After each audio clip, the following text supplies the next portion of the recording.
Libreng picture taking at may libreng hard copy pa. Yan ang handog ng isang traveling photographer mula Cebu para sa mga nakakasabay niya sa kanyang pamamasyal. Para bigyan ng mukha ang balita, Mobile Journal Amy Atienza.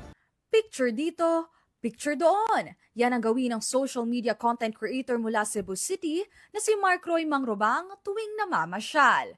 Pero hindi lang magagandang tanawin ang kinukunan niya ng litrato, pati na ang kanyang mga nakakasalamuha, kilala man niya o hindi. Ang pabonus, on the spot niya pang dinidevelop ang picture, saka binibigay ang kopya sa kanyang subject. Kaya naman all smiles daw ang mga ito kapag natanggap ang litrato. Okay na, ayan, upload. Sige, sige. Wala lang. Sige, thank you. It's fulfilling naman kasi yung reaction ng binibigyan ko.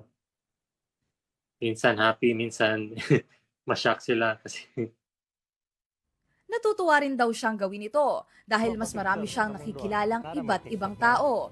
Kaya kahit uso na ang digital photos, para kay Mark, hindi raw matatawaran ang halaga ng printed photograph.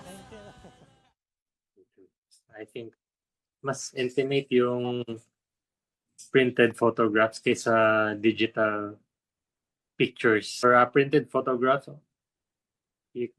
pwede lang isa, then more sentimental. Sa kanyang pag-iikot, marami na rin daw siyang natututunan.